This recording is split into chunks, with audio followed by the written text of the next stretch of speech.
Hey, Mr. Sims's class. On our reading workshop, our reading lesson today, we're going to reread the article on space food and then answer question number one that is on the very back. Today, I'll go over a little bit of the previous questions that we answered, but remember on this one, the one you're going to answer today, make sure you use paragraphs, proper capitalization, and punctuation. And go back and again refer back to the text to answer that question. Okay. So we'll talk about that again in just a second. So for yesterday's, what we did was we went over questions 3 and 5, 3 through 5. Okay.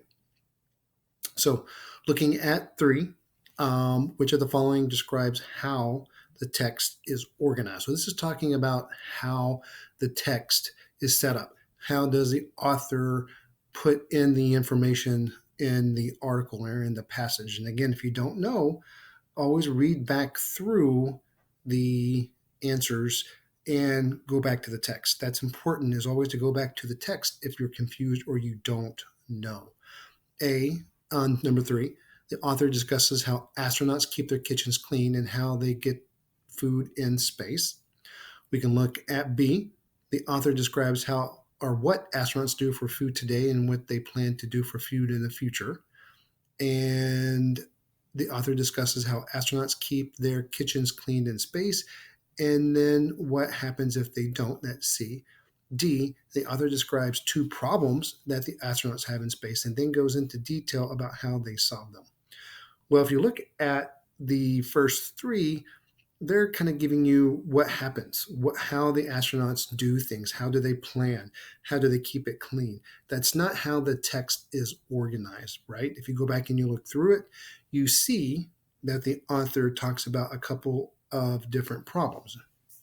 So the best answer would be D. The author describes 2 problems that astronauts face when they go into space, and then the author goes into details about how to solve them, right?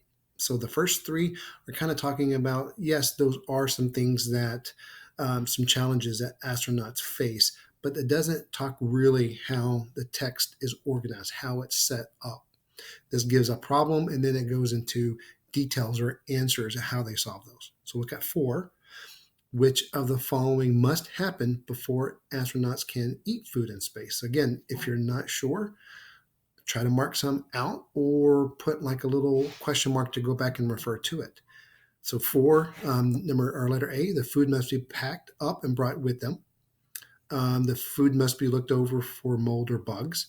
The food must be turned into a semi-liquid form, and the food must be put into small, easy-to-use tubes. Well, again, if you go back and you look through all of the passage, which isn't very long, you can look through and look at these and see which ones they talk about.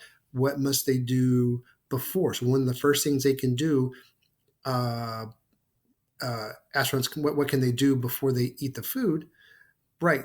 Look at number A or letter A. The food must be packed up and brought with them.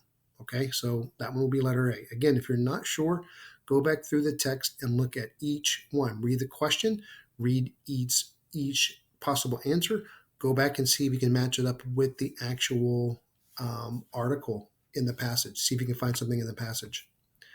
How is keeping the kitchen clean related to health in the text? So this one you can have a variety of answers, but you should be finding out that it is necessary for astronauts to keep their kitchen clean so that they can make sure they don't get sick.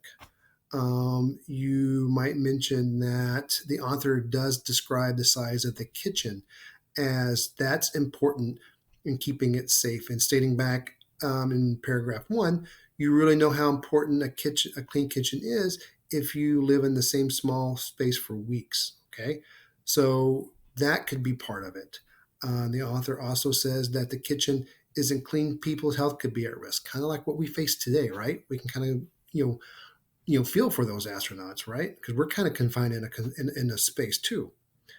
The author also really emphasizes the process that astronauts go through to make sure the kitchen is safe or is clean. For example, they pack wet wipes, kind of like we do here in the Simpsons house.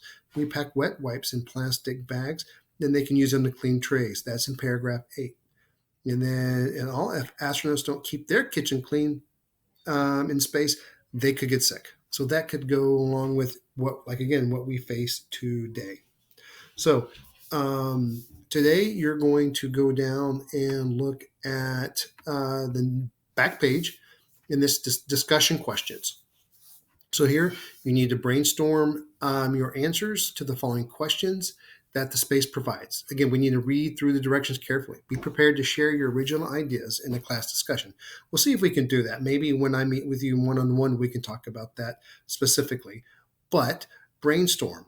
Think about what it is you want to write down. And again, make sure that you use paragraphs if you're writing more than one paragraph. Proper capitalization. You're talking about somebody, a name, or if you're beginning a sentence, it needs to be capitalized. If you're asking a question, make sure you're using the proper punctuation. And then go back like I did in that last one, talked about direct quotes, direct text evidence. So make sure that you are doing that too. All right. So nice job with everything so far. Again, if you have questions or anything, always feel free to give me a quick email. Okay. All right. Good job.